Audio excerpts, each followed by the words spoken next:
مجھے بتائیں دنیا میں 1867 سے پہلے کوئی مسلمان دیوبندی تھا؟ 1867 میں مدرسہ بنا، 1896 میں منظر الاسلام بریلی کا مدرسہ بنا، اس سے پہلے دنیا کا کوئی مسلمان اپنے آپ کو بریلوی ایز اے فرقہ نہیں کہتا تھا۔ انجینئر محمد علی مرزا اور مفتی طارق مسعود دیوبندی عالم کا مناظرہ ہونے جا رہا ہے۔ اس مناظرے کے حوالے سے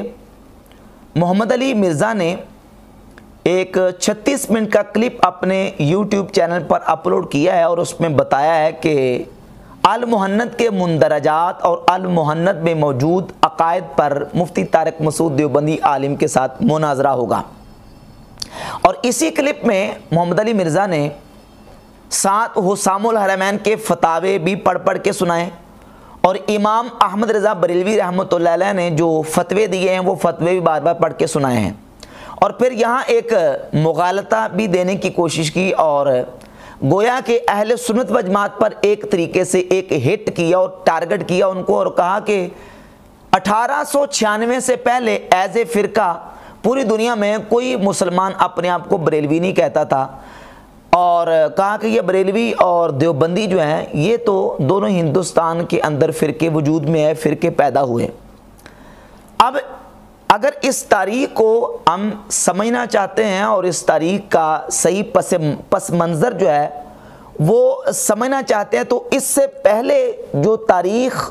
وہابی تحریک کی صورت میں وجود میں آئی اس کو سمجھنا ضروری ہے۔ اعلیٰ حضرت رحمۃ اللہ علیہ کے اور اہل سنت و جماعت کے علماء کے جو فتاوے وجود میں آئے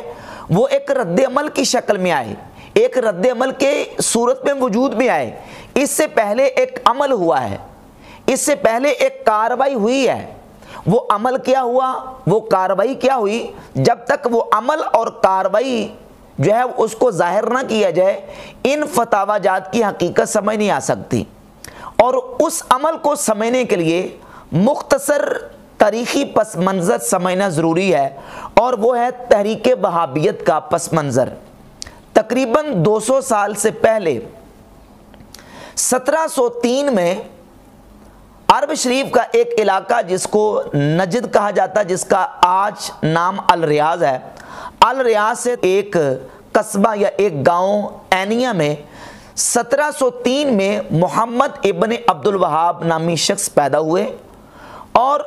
1740 کے بعد انہوں نے ابن عبد الوہاب نجدی نے اپنی تحریک وہابیت کا آغاز کیا، اس کی ابتدا کی۔ اس وقت جس وقت ابن عبد الوہاب نجدی نے تحریک وہابیت کا آغاز کیا، پورے عرب و عجم میں 2 ہی زیادہ بڑے فرقے پائے جاتے تھے، اہل سنت اور اہل تشیع۔ اور اہل سنت و جماعت جو اس وقت پوری دنیا میں موجود تھے، بشمول عرب شریف کے، بشمول نجد کے، پوری دنیا میں اہل سنت و جماعت کے جو عقائد و نظریات تھے، بحمد تعالیٰ آج وہی عقائد و نظریات اہل سنت و جماعت بریلویوں کے ہیں۔ یعنی انبیاء، اولیاء، صالحین کے مزارات مقدسہ، ان کی قبور سے تبرک اور فیض کا عقیدہ، یہ عقیدہ اس وقت بھی اہل سنت و جماعت کے لوگوں میں نظریات اور معمولات تھے جو اہل سنت و جماعت بریلوی آج مانتے ہیں۔ اب ابن عبد الوہاب نجدی صاحب نے کیا کیا کہ اپنی تحریک کو جب انہوں نے پروان چڑھایا، اور یہ تحریک جس وقت نجد سے نکلی اور نجد سے نکل کے انہوں نے عرب شریف کے مختلف علاقوں پر قبضہ کرنا شروع کیا، اور عرب شریف کے مختلف علاقوں پر قبضہ کیا، اسی اثنا اور اسی دوران ابن عبد الوہاب نجدی صاحب نے مختلف کتابیں بھی لکھی، جن میں سے سر فہرست ان کی کتاب ہے کتاب التوحید، اور اس کے علاوہ دوسری ان کی کتاب ہے کتاب کشف الشبہات۔ یہ کتاب التوحید وہ کتاب ہے جس کے بارے میں محمد علی مرزا یہ کہتا ہے کہ کتاب التوحید 24 کیرٹ سونا ہے، یہ کتاب التوحید۔ اب اس کتاب التوحید میں ابن عبد الوہاب نجدی صاحب نے ایسے فتوے اور ایسے اقوال اپنی طرف سے لکھے جو امت مسلمہ کی اکثریت کو مشرک قرار دینے میں اور مسلمانوں کی جو سواد اعظم ہیں ان پر کفر اور شرک کے فتوے ان کتابوں میں لگایا گئے۔ اور اسی کتاب التوحید کے صفحہ نمبر 361 پر ابو البشر سیدنا آدم علیہ السلام کی ذات اقدس پر بھی شرک کا فتویٰ لگایا گیا۔ یعنی یوں کہہ لیں کہ تاریخ انسانیت کا سب سے پہلا مشرک جناب آدم علیہ السلام کو قرار دیا گیا اس کتاب و توحید کے صفحہ نمبر 361 پر، ایک اسرائیلی روایت کی بنیاد پر، جس اسرائیلی روایت کو محدثین نے رد کیا، اس کی تردید کی، اور وہ اسرائیلی روایت اللہ کے نبی آدم علیہ السلام کی عصمت کے بھی بالکل منافی ہے۔ اس روایت کا سہارا لیتے ہوئے ابن عبد الوہاب نجدی نے اپنی کتاب و توحید میں پوری تاریخ انسانیت کا سب سے پہلا مشرک جناب آدم علیہ السلام کو نعوذ باللہ قرار دیا۔ اور ابن عبد الوہاب نجدی صاحب نے پھر نجد سے اپنی تاریخ کا آغاز کر کے یہاں تک انہوں نے اپنی کتاب کشف و شبہات کے صفحہ نمبر 15 پر لکھا، اور لکھا کہ مشرکین مکہ کا جو خون بہانا حلال ہوا اور ان کے مالوں کو لوٹ لینا مباح قرار دیا گیا، تو اس کی وجہ کیا تھی؟ اس کی وجہ یہ تھی کہ وہ صفحہ 15 پہ لکھتے ہیں، یہ بھی معلوم ہو گیا کہ توحید ربوبیت کے اقرار نے ان کو اسلام میں داخل نہیں کیا۔ یعنی مشرکین مکہ توحید ربوبیت، اللہ کو وحدہ لا شریک فی ربوبیت مانتے تھے۔ صرف وہ لوگ جو فرشتوں، نبیوں یا ولیوں کا قصد کرتے تھے، وہ صرف ان کی سفارش کے ذریعہ قرب خداوندی حاصل کرنا چاہتے تھے۔ اسی عقیدہ کی روح سے ان کا مال مباح اور ان کو قتل کرنا حلال ٹھہرا۔ یعنی ابن عبد الوہاب نجدی مشرکین مکہ کے قتل کرنے اور ان کے مالوں کو مباح اور ان کے خونوں کو حلال اور مباح قرار دینے کی وجہ جو بیان کر رہے ہیں، یہ وجہ اس لیے بیان کر رہے ہیں کہ جو انہوں نے فتوے مسلمانوں پر لگائے اور ان کے قتل کا فتویٰ دیا اور ان کے مالوں کو مباح قرار دیا، تو کہتے ہیں میرے پاس یہ دلیل ہے کہ نبی علیہ السلام نے بھی مشرکین مکہ کے قتل کو مباح قرار دیا، ان کے مالوں کو لوٹ لینا مباح قرار دیا، کیونکہ وہ انبیاء، اولیاء اور فرشتوں سے مدد مانگنے کے اور ان سے استعانت کے قائل تھے، تو لہذا میں اگر یہ کام کرتا ہوں تو میرے پاس یہ دلیل ہے۔ اور اسی طرح ایک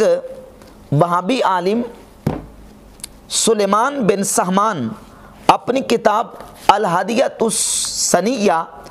اس کا ترجمہ ہے تحفہ وہابیہ کے نام سے شائع ہوا، اس کے صفحہ نمبر 59 پر لکھتے ہیں کہ جو لوگ ایسا کریں وہ مشرک ہیں، شرک اکبر کے مرتکب ہیں، اگرچہ ان کا عقیدہ یہی ہے کہ فاعل حقیقی فقط رب العزت ہے، اور ان صالحین سے دعا کرنے کا مقصد محض یہ ہے کہ ان کی سفارش سے مراد بر آئے گی، گویا یہ ایک واسطہ ہے، یعنی ان کا فعل بہر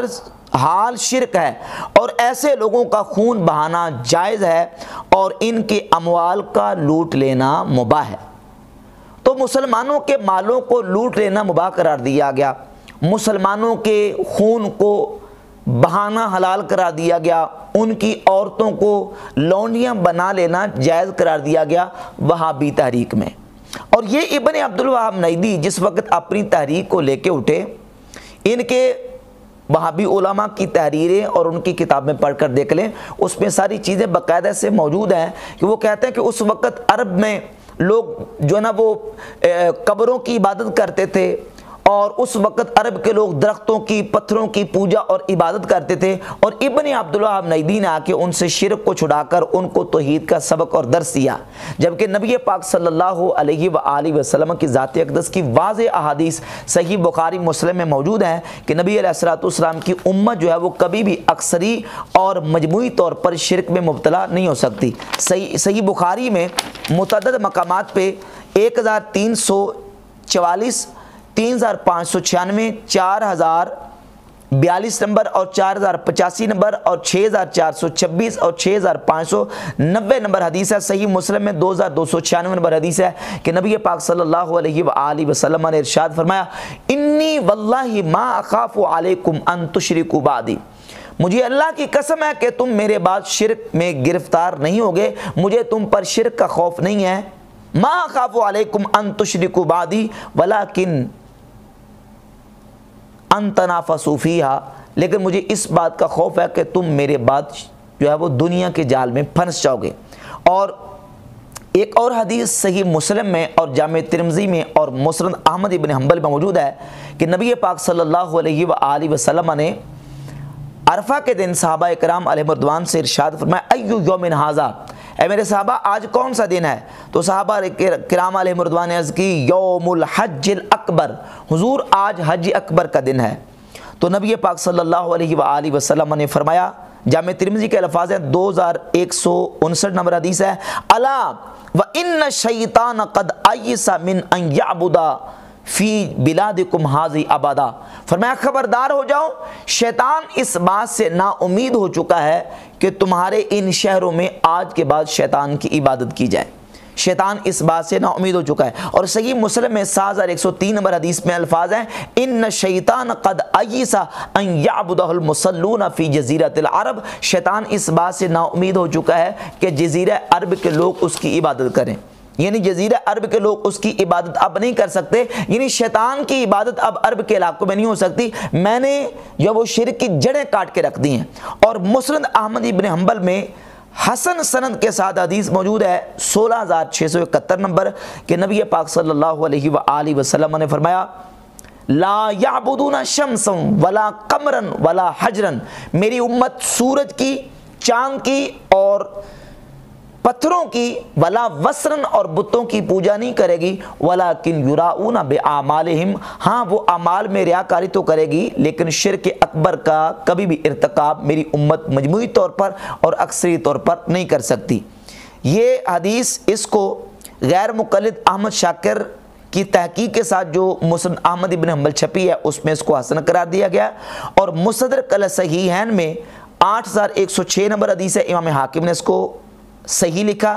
شعب الایمان میں 6830 نمبر حدیث امام بہقی لے کے آئے، اور اس کے علاوہ سنن ابن ماجہ میں 4205 نمبر اس کا ایک طریق موجود ہے، ہلیۃ الاولیاء میں 899 نمبر اور 900 نمبر یہ حدیث ہے۔ اور اس روایت میں عبد الواحد بن زید کی مطابقت حسن بن زکوان ابن ماجہ میں کی ہے، اور محمود بن ربیع نے ہلیۃ الاولیاء میں 899 نمبر جو اس کا ایک طریق ہے اس میں مطابقت کی ہوئی ہے، لہذا یہ کم از کم یہ حدیث جو ہے وہ حسن درجے کی ہے، جس سے یہ بات واضح ہوتی ہے کہ نبی پاک صلی اللہ علیہ وآلہ وسلم کی امت مجموعی اور اکثری طور پر شرک میں مبتلا نہیں ہو سکتی۔ حضور نے اپنی امت سے شرک کی جڑیں کاٹتی ہیں، لیکن ابن عبد الوہاب نجدی کی تحریک وہابیت کی جو فکر ہے وہ فکر یہ ہے کہ اس وقت بھی مکہ، مدینہ، طائف اور حجاز مقدس میں جو لوگ تھے وہ شرک میں مبتلا تھے، اور اس وقت لوگ شرک میں مبتلا ہو کے بتوں کی اور نعوذ باللہ درختوں کے پتھروں کی پوجا کر رہے تھے۔ یہ کتاب ہے جو سعودی عرب سے چھپی ہے، مکتبۃ العلوم والحکم، اثر الدعوۃ السلفیہ فی توحید المملکۃ العربیہ السعودیہ، اس کے صفحہ نمبر 23 پر حمود بن احمد روحیلی جو کہ استاد ہیں الجامعۃ الاسلامیہ مدینہ منورہ کے اندر، یہ لکھتے ہیں کہ صفحہ 23 پر کہتے ہیں نشأ الامام العلامہ والداعیۃ المجدد شیخ الاسلام محمد بن عبد الوہاب بن سلیمان التمیمی فی القرن الثانی عشر فی زمان اشتدت فی غربت الاسلام، کہ 12ویں صدی میں محمد ابن عبد الوہاب نجدی اس زمانے میں پیدا ہوئے کہ جس وقت اسلام بالکل اجنبی ہو چکا تھا، وغلب علی اہلہ الجہل والبدع والخرافات، اور وہاں کے رہنے والوں میں جہالت، بدعت اور خرافات کا غلبہ ہو چکا تھا، وعبادت الانبیاء والصالحین والاشجار والاحجار، کہ وہاں کے رہنے والوں میں نبیوں کی، نیک لوگوں کی، درختوں کی اور پتھروں کی عبادت کا غلبہ ہو چکا تھا، وقل فیہ من یسطع بالحق، اور بہت قلیل تھے کہ جو لوگ ان کو حق کی طرف دعوت دیں۔ تو اس عبارت سے بھی یہ بات واضح ہوئی کہ ابن عبد الوہاب نجدی کے حوالے سے ان کا تحریک وہابیت کا یہ نظریہ اور عقیدہ ہے کہ ابن عبد الوہاب نجدی کے آنے سے پہلے پورے عرب شریف میں درختوں کی، پتھروں کی، نبیوں کی اور صالحین کی عبادت کی جا رہی تھی، حالانکہ نبی پاک صلی اللہ علیہ وآلہ وسلم کی صحیح احادیث اس کا رد کرتی ہیں۔ تو اب یہ تحریک وہابیت جب نجد سے نکلی اور نجد سے نکل کر پھر عرب کے مختلف علاقوں حتیٰ کہ 1924 اور 25 کے دوران مکہ اور مدینہ اور طائف کے علاقوں پر بھی قابض ہو گئی، اسی تحریک وہابیت سے دیگر علاقوں کے لوگ بھی متاثر ہوئے، جن میں سے سر فہرست ہندوستان کے علاقے سے سید احمد بریلوی نامی شخص اور مولوی اسماعیل دہلوی یہ اس وہابی تحریک سے متاثر ہوئے۔ مولوی اسماعیل دہلوی کون ہے؟ مولوی اسماعیل دہلوی یہ شاہ ولی اللہ محدث دہلوی رحمۃ اللہ علیہ کے پوتے ہیں۔ شاہ ولی اللہ محدث دہلوی رحمۃ اللہ علیہ اور ان کے 4 بیٹے شاہ عبدالعزیز، شاہ عبدالقادر، شاہ رفیع الدین اور شاہ عبدالغنی، یہ اہل سنت کے عقیدے پر تھے، اور ان کے وہی عقائد و نظریات تھے جو اہل سنت و جماعت بریلویوں کے عقائد و نظریات ہیں۔ نہیں تو آپ شاہ عبدالعزیز صاحب رحمۃ اللہ کی کتاب تحفہ اثنا عشریہ پڑھ کے دیکھ لیں، اور شاہ ولی اللہ محدث دہلوی رحمۃ اللہ کی دیگر کتابیں جو ہے ان میں اہل سنت و جماعت کے عقائد و نظریات ہی لکھے ہوئے ہیں۔ لیکن شاہ ولی اللہ محدث دہلوی رحمۃ اللہ کے پوتے اسماعیل دہلوی نے جب وہابی تحریک کو قبول کیا تو ابن عبدالوہاب نجدی کی یہ کتاب التوحید، اس کتاب سے متاثر ہو کر جس طرح مرزا محمد علی انجینئر نے اس کتاب کا چربہ اپنے ریسرچ پیپر کی صورت میں جو ہے وہ جمع کیا، اسی طرح اس کتاب کا جو سمجھیں کہ ایک جو اس کا بنیادی مواد ہے اس کو لے کر اسماعیل دہلوی نے ہندوستان میں ایک کتاب لکھی جس کتاب کا نام ہے تقویۃ الایمان۔ یہ کتاب تقویۃ الایمان ہندوستان میں لکھی گئی، اور یہ کتاب وہ کتاب ہے کہ جس کو دیوبندی مکتبہ فکر کے لوگوں نے بھی تسلیم کیا، قبول کیا، اور غیر مقلدین وہابی لوگوں نے بھی اس کتاب کو تسلیم کیا، جن میں سے سر فہرست یہ کتاب ہے فتاوی رشیدیہ مکتبہ فکر دیوبند کی۔ اس کتاب فتاوی رشیدیہ کے صفحہ نمبر 83 پر دیوبندی قطب الاقطاب رشید احمد گنگوئی صاحب لکھتے ہیں کہ کتاب تقویۃ الایمان نہایت عمدہ اور سچی کتاب اور موجب قوت و اصلاح ایمان کی ہے، اور اس کتاب کی تعریف و توصیف کی، اور وہابی علماء نے بھی اس کتاب کو پورا پروموٹ کیا، اور وہابی علماء نے تو باقاعدہ اس کتاب کی تائید و توثیق میں مکمل مستقل کتابیں لکھی۔ یہ کتاب ہے اکمل البیان فی تائید تقویۃ الایمان، عزیز الدین مراد آبادی غیر مقلد وہابی عالم، اور المکتبۃ السلفیہ شیش محل روڈ لاہور سے یہ کتاب شائع ہوئی۔ اور اس کے علاوہ یہ کتاب جو میرے پاس یہ نسخہ ہے، یہ المملکۃ العربیہ السعودیہ الریاست العامہ لشؤون المسجد الحرام والمسجد النبوی، یہ وہاں سے کتاب شائع ہوئی، اور یہ کتاب بھی، اور اس کے علاوہ یہ کتاب ہے، اس کا ایک نسخہ، یہ کتاب التوحید اور تقویۃ الایمان شائع ہوئی ہے دارالسلام، جو غیر مقلدین وہابیوں کا بہت بڑا انٹرنیشنل ادارہ ہے، جس کے حوالے انجینئر محمد علی مرزا اس کی چھپی کتابوں کے انٹرنیشنل نمبرنگ کے اعتبار سے حوالے دیتا ہے۔ یہ دارالسلام سے چھپی ہے تقویۃ الایمان، اور اس کا ایک نسخہ یہ دارالسلام سے چھپا ہے، یہ درسی نسخہ ہے دارالسلام سے تقویۃ الایمان کا چھپا، اور اس کا ایک نسخہ یہ ہے تقویۃ الایمان کا المملکۃ العربیہ سعودیہ سلسلہ توعیۃ الحجاج، یہ حاجیوں کو فری تقسیم کی جاتی ہے کتاب تقویۃ الایمان، اور یہ وہ کتاب ہے جس کتاب کے حوالے سے محمد علی مرزا نے باقاعدہ سے اپنی کتاب جو اپنا ریسرچ پیپر نمبر 2 ہے اندھا دھند پیروی کا انجام، اس کے پیج نمبر 3 پر علماء کا نظریہ نمبر 11 اس کتاب کے حوالے دیے، اور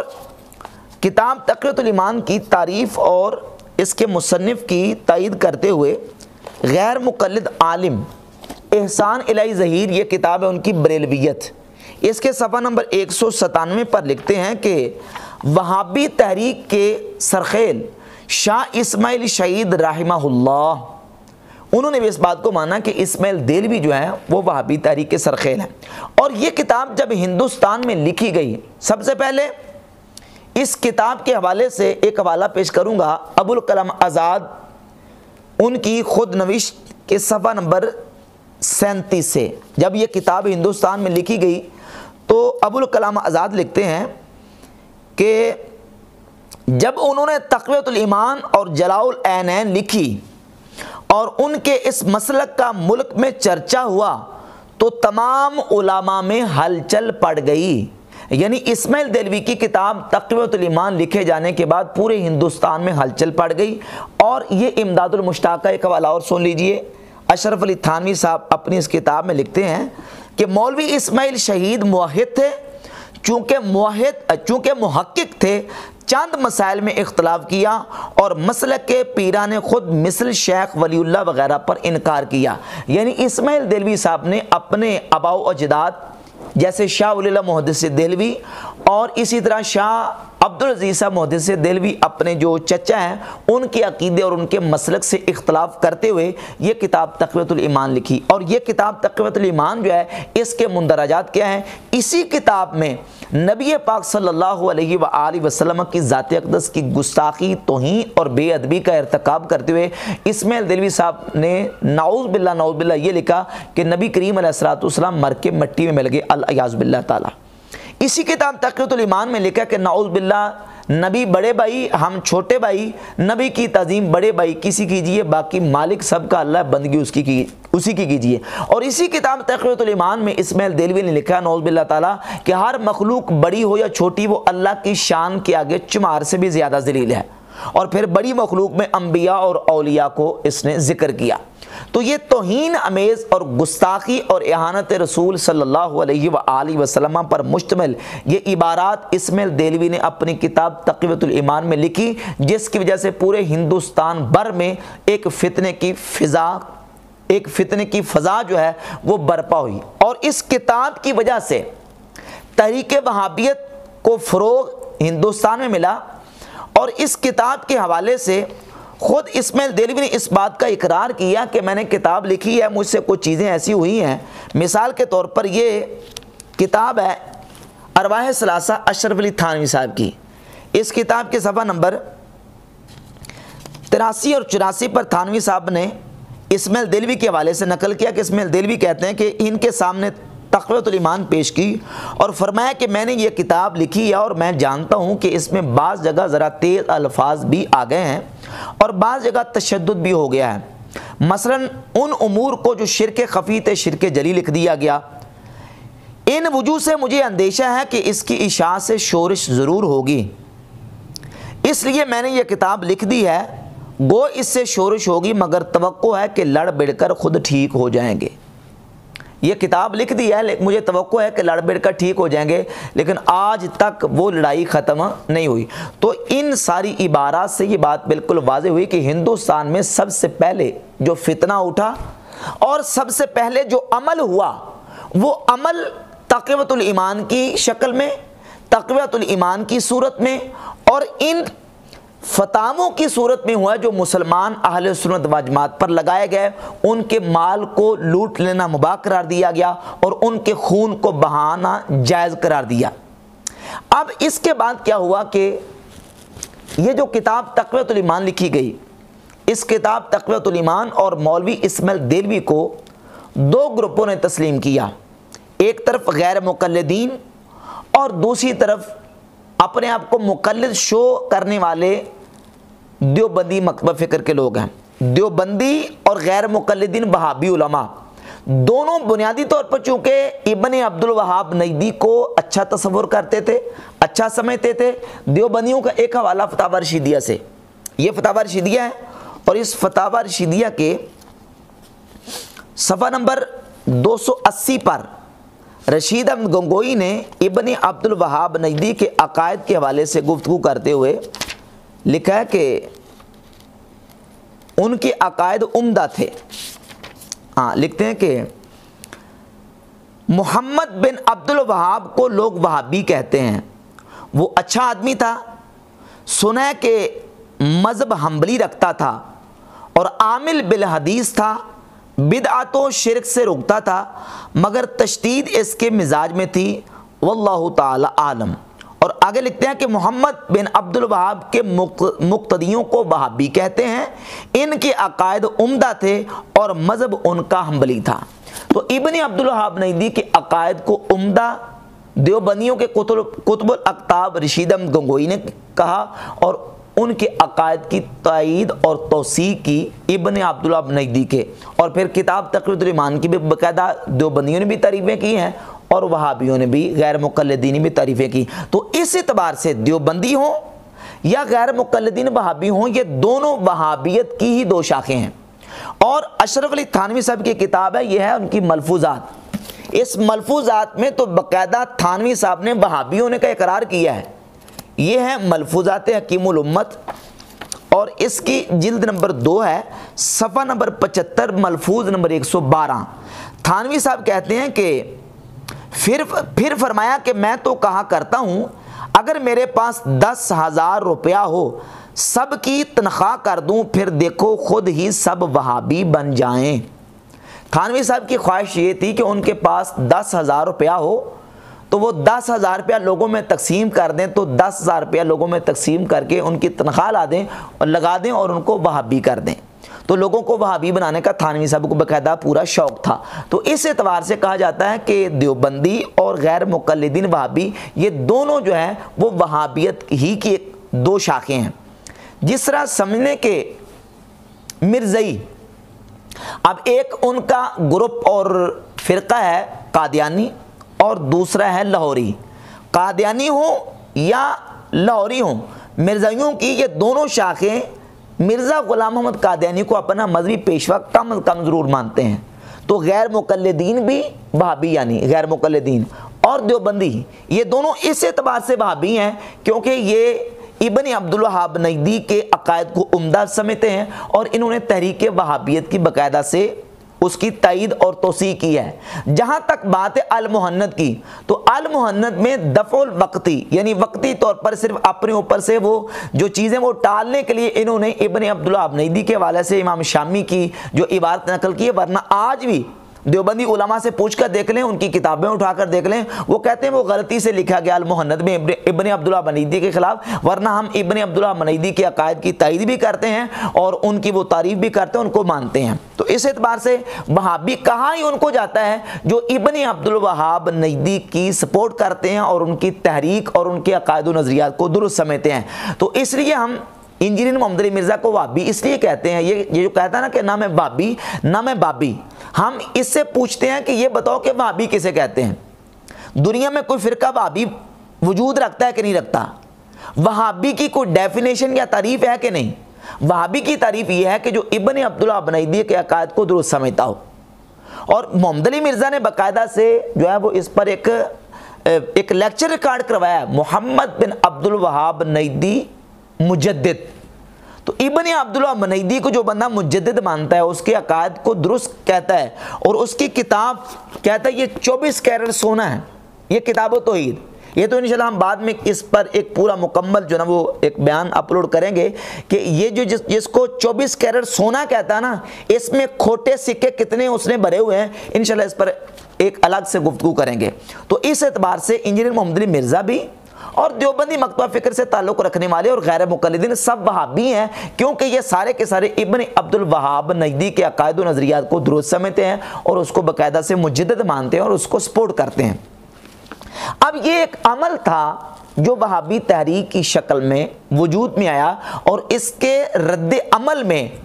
صرف امام احمد رضا بریلوی رحمۃ اللہ علیہ نہیں، بلکہ امام احمد رضا بریلوی رحمۃ اللہ کے پیدا ہونے سے پہلے عرب و عجم کے علماء نے اس وہابی تحریک کا اور ابن عبدالوہاب نجدی اور اسماعیل دلوی کا رد کیا۔ ان میں سے سر فہرست جن علماء نے رد کیا یہ شاہ فضل رسول بدایونی رحمۃ اللہ علیہ ہیں۔ انہوں نے اپنی کتاب سیف الجبار میں ابن عبدالوہاب نجدی کا بھی اور اسماعیل دلوی کا رد کیا۔ یہ مصر کے ایک بہت بڑے عالم ہیں، مالکی فقہ سے تعلق رکھنے والے علامہ احمد بن محمد الساوی المتوفی 1241 ہجری، انہوں نے بھی امام احمد رضا بریلوی رحمۃ اللہ علیہ کے پیدا ہونے سے پہلے انہوں نے ابن عبدالوہاب نجدی کی تحریک کا رد کیا۔ اپنی کتاب کے صفحہ نمبر 78 پر لکھتے ہیں کہ حاذہ الآیات نزلت فی الخوارج، یہ آیت خارجیوں کے بارے میں نازل ہوئی، الذین یحرفون تعویل الکتاب والسنہ، جو کتاب و سنت کی تعویل میں تحریف کرتے ہیں، وَيَسْتَحِلُّونَ بِذَلِكَ دِمَاءَ الْمُسْلِمِينَ وَأَمْوَالَهُمْ، اور یہ مسلمانوں کے خون اور ان کے مال کو حلال قرار دیتے ہیں۔ لما ہوا مشاہد الان فی نظائرہم، کہتے ہیں جس طرح کہ آج کل ہم اس کا مشاہدہ کر رہے ہیں۔ وہم فرقۃ بارض الحجاز یقال لہم الوہابیہ، فرماتے ہیں کہ یہ وہ فرقہ ہے جو آج کل حجاز میں ظاہر ہوا ہے، یقال لہم الوہابیہ، جن کو آج کل وہابی کہا جاتا ہے۔ یہ رد کیا علامہ ساوی نے، اور یہ کتاب ہے رد المحتار، جس کو فتاوی شامی کہا جاتا ہے۔ اس کی جلد نمبر 3 کے صفحہ نمبر 339 پر علامہ شامی رحمۃ اللہ علیہ، ابن عابدین شامی نے ان کا ابن عبدالوہاب نجدی کی تحریک کا رد کیا، اور یہ کتاب ہے الصواعق الالہیہ فی الرد علی الوہابیہ۔ یہ سلیمان بن عبدالوہاب نجدی جو کہ محمد بن عبدالوہاب نجدی کے بھائی ہیں، انہوں نے باقاعدہ الصواعق الالہیہ کتاب لکھی ابن عبدالوہاب نجدی کی وہابی تحریک کے خلاف، اور اس کتاب کے صفحہ نمبر 115 پر صحیح بخاری کے اندر موجود 7094 نمبر جو حدیث ہے، جس میں نبی پاک صلی اللہ علیہ وآلہ وسلم نے جب شام اور یمن کے لیے دعا کی تو ایک شخص نے کہا حضور ہمارے نجد کے لیے دعا کیجئے، تو نبی پاک صلی اللہ علیہ وآلہ وسلم نے فرمایا ہناک الزلازل والفتن وبہا یطلع قرن الشیطان، یہاں سے جو ہے وہ زلزلے اور فتنے نکلیں گے، یہاں سے شیطان کی جماعت نکلے گی۔ اس حدیث کو محمد بن عبدالوہاب نجدی کے بھائی سلیمان بن عبدالوہاب نجدی نے اس حدیث کو اپنے بھائی کی تحریک وہابیت پر فٹ کیا ہے، اور کہا کہ اس حدیث سے مراد یہی تحریک ہے۔ اپنے بھائی کی تحریک کے اوپر رد کرتے ہوئے سلیمان بن عبدالوہاب نجدی نے جو ہے وہ باقاعدہ سے اس حدیث کو فٹ کیا اپنی کتاب الصواعق الالہیہ۔ تو اس وقت بھی ابن عبدالوہاب نجدی کی تحریک وہابیت، اور اسماعیل دیروی نے جو ہندوستان میں وہابی تحریک کا آغاز کیا ہے، اس کے رد میں شاہ فضل رسول بدایونی رحمۃ اللہ علیہ نے، اور 1857 کی جنگ آزادی کے ہیرو مولانا علامہ فضل حق خیر آبادی رحمۃ اللہ علیہ نے تحقیق الفتویٰ فی ابطال التغویٰ کی صورت میں کتابیں لے کے اس تحریک کا رد کیا۔ امام احمد رضا بریلوی رحمۃ اللہ علیہ تو بعد میں آئے۔ اب اس وقت جتنے علماء تھے، جتنے اہل سنت و جماعت موجود تھے عرب و عجم میں، ہندوستان سے لے کر مصر، شام، اردن، عراق، فلسطین، یمن، مکہ، مدینہ، طائف، اس وقت جہاں جہاں مسلمان اہل سنت و جماعت کے عقیدے پر آباد تھے، انہوں نے بحمد تعالیٰ اس وہابی تحریک کا رد کیا، اور یہ عمل تھا۔ اس عمل کے سلسلے میں، اس عمل کے رد عمل کے جواب میں اہل سنت کے جہاں جہاں علماء تھے انہوں نے رد کیا۔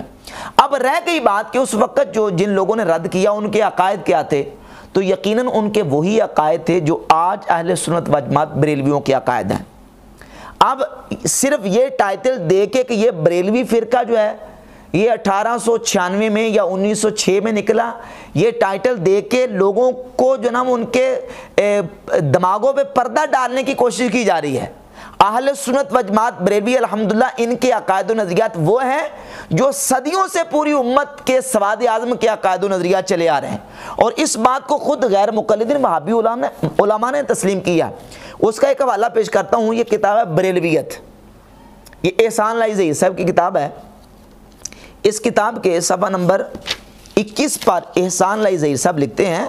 کہ اس گروہ کے عقائد بعض دوسرے اسلامی ملکوں میں تصوف کے نام پر رائج ہیں،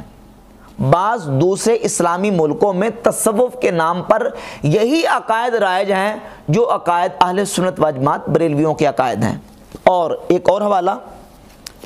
یہ کتاب شمع توحید، مولوی ثناء اللہ امرتسری غیر مقلد وہابیوں کے بہت بڑے عالم ہیں، لکھتے ہیں کہ صفحہ 63 پر کہتے ہیں امرتسر میں مسلم آبادی غیر مسلم آبادی کے مساوی ہے۔ 80 سال پہلے قریباً سب مسلمان اسی خیال کے تھے جن کو آج کل بریلوی حنفی کے نام سے پکارا جاتا ہے۔ یہ کتاب انہوں نے 1937 میں لکھی۔ 1937 سے پیچھے چلے جائیں 80 سال تو 1857 بنتے ہیں، تو 1857 یعنی جس وقت انگریز گورنمنٹ جو ہے نا وہ آئی ہے، انگریز کے آنے سے پہلے بھی اس وقت ہندوستان میں وہی عقائد تھے جو اہل سنت و جماعت بریلوی علماء کے عقائد ہیں، اور پوری دنیا میں۔ اور اس کے علاوہ بے شمار حوالے پیش کیے جا سکتے ہیں کہ عرب شریف میں، ہندوستان میں، عرب و عجم میں ہر جگہ پہ اہل سنت و جماعت کے عقائد و نظریات تھے۔ آپ صوفیہ کی کتابیں اٹھا کر دیکھ لیں، اب دیکھ رہے ہیں داتا گنج بخش علی اجمیری، خواجہ معین الدین چشتی اجمیری رحمۃ اللہ علیہ، حضور سیدنا غوث پاک سرکار رحمۃ اللہ، دیگر جتنے اولیاء اللہ کے مزارات ہیں، ان کی خانقاہیں ہیں، ان کی قبور پر جو گنبد اور قبے ہیں، رسول اللہ صلی اللہ علیہ وآلہ وسلم کا جو گنبد خضرا ہے، یہ صدیوں سے قائم ہے۔ تو صدیوں سے ان عقائد و نظریات پر جو مسلمان چلے آ رہے ہیں وہ اہل سنت ہیں، اور اسی اہل سنت و جماعت کے عقیدے کی ترویج و اشاعت بحمد تعالیٰ اہل سنت و جماعت بریلوی کرتے ہیں اور وہی عقائد رکھتے ہیں۔ اور یہ جو فرقے ہیں یہ بعد میں لانچ ہوئے انگریز کے دور میں، اور باقاعدہ یہ فرقے جو ہیں انہوں نے اپنے عقائد کی توثیق انگریز سے کروائی ہے۔ میں ایک حوالہ اس سلسلے میں پیش کروں گا، مولوی ثناء اللہ امرتسری کی کتاب اہل حدیث کا مذہب، یہ کتاب ہے اہل حدیث کا مذہب۔ مرزا یہ تو بتاتا ہے کہ یہ جو دیوبندی فرقہ ہے یہ 1867 میں پیدا ہوا، اور بریلوی فرقہ جو ہے وہ 1896 میں پیدا ہوا، تو یہ کیوں نہیں بتاتا کہ اہل حدیث فرقہ کب پیدا ہوا؟ یہ اہل حدیث کا مذہب ہے کتاب، اور اس کے صفحہ نمبر 100 پر مولوی ثناء اللہ امرتسری صاحب لکھتے ہیں کہ لہذا عام اطلاع کے لیے لکھا جاتا ہے کہ اہل حدیث کو سرکاری دفتروں میں وہابی لکھنے کی ممانعت ہے۔ ملاحظہ ہو چٹھی گورنر ہند بنام گورنمنٹ پنجاب مورخہ 3 دسمبر 1889 نمبر 1758، یعنی 1889 میں گورنر ہند نے چٹھی لکھی۔ 1886 میں مولوی محمد حسین بٹالوی نے گورنر ہند کو پہلے خط لکھا تھا کہ ہمیں سرکاری دفتروں میں وہابی کی بجائے ہمارا نام اہل حدیث رکھا جائے۔ تو 1889 میں گورنر ہند نے باقاعدہ پھر چٹھی لے کے یہ حکم جاری کر دیا کہ ان کو وہابی نہ کہا جائے بلکہ وہابی کے جگہ پہ ان کو کیا کہا جائے؟ اہل حدیث کہا جائے۔ تو یہ کیوں نہیں مرزا بتاتا کہ اہل حدیث جو نام ہے یہ باقاعدہ سے ایز اے فرقہ الاٹ کیا گیا 1889 میں گورنر ہند کی طرف سے۔ اس سے پہلے پوری دنیا میں اہل حدیث نام کا ایز اے فرقہ کوئی دنیا میں فرقہ اور مکتبہ فکر وجود میں نہیں تھا۔ اب دیکھیں یہ بات سمجھنے والی، ایک ہے دین کا ایک ڈپارٹمنٹ، شعبہ، جیسے جو لوگ فقہ کے شعبے کے ساتھ تعلق رکھتے ہیں ان کو اہل فقہ کہا جاتا ہے، جو تصوف کے شعبے سے وابستہ ہیں ان کو اہل تصوف کہا جاتا ہے، تاریخ کے شعبے سے وابستہ ہیں ان کو اہل سیر کہا جاتا ہے، اور جو حدیث کے شعبے سے لوگ وابستہ ہیں علماء ان کو اہل حدیث یا محدثین کہا جاتا ہے۔ تو یہ ایک ڈپارٹمنٹ ہے، ایک شعبہ ہے، یہ فرقہ نہیں ہے۔ اہل حدیث ایز اے فرقہ یہ 1889 میں جو ہے باقاعدہ گورنر ہند کی طرف سے یہ چٹھی لے کے اس کو باقاعدہ اسٹیبلش کیا گیا، اس سے پہلے ایز اے فرقہ یہ وجود میں نہیں تھا۔ یہ ایک تاریخی پس منظر تھا تحریک وہابیت کا۔ تو وہابی ہونے میں چاہے وہ دیوبندی ہوں چاہے غیر مقلد اہل حدیث جو اپنے کو کہتے ہیں، یہ دونوں وہابی ہونے میں دونوں برابر ہیں، کیونکہ دونوں ابن عبدالوہاب نجدی کے عقائد و نظریات کو ڈیفینڈ کرتے ہیں، صحیح مانتے ہیں۔ المہند میں جو ابن عبدالوہاب نجدی کے خلاف لکھا گیا اس سے یہ برات کا اظہار دیوبندی اس وقت کرتے ہیں، وہ کہتے ہیں وہ غلطی سے لکھا گیا، وہ ہمارے سے وہ جو نا وہ ہمارے علماء نے تحقیق نہیں کی۔ اس وقت جتنی کتابیں آ رہی ہیں وہ سارے کے سارے، اور پھر ان کا جو فتاوی رشیدیہ ہے، فتاوی رشیدیہ رشید احمد گنگوئی کی کتاب ہے، اس میں باقاعدہ طور پہ ابن عبدالوہاب نجدی کے عقائد و نظریات کو اور ان کے جو ان کی فکر ہے اور ان کو باقاعدہ ان کی توثیق کی گئی، تائید کی گئی ہے۔ یہاں تک تھی بات وہابی فرقے کی۔ اب وہابی جو فرقہ تھا اس کی دو شاخیں ہیں، دیوبندی اور غیر مقلدین وہابی۔ اس کے بعد یہ ہوا کہ انہی دیوبندی فرقے کے علماء کی طرف سے چند ایسی کتابیں وجود میں آئیں جن کتابوں میں رسالت مآب صلی اللہ علیہ وآلہ وسلم کی شان اقدس میں ایسی عبارات لکھی گئیں جو صراحتاً نبی کریم علیہ السلام کی توہین اور حضور کی گستاخی تھی، اور وہ غیر اسلامی عبارات تھیں، اور وہ عبارات جن کو صرف بریلوی جو ہیں وہ گستاخی قرار نہیں دیتے، بلکہ یہ مرزا کا ریسرچ پیپر نمبر 2 ہے، اندھا دھند پیروی کا انجام، اس میں بھی ان عبارات کو مرزا نے باقاعدہ ہیڈنگ دے دے کے ان عبارات کو غیر اسلامی قرار دیا۔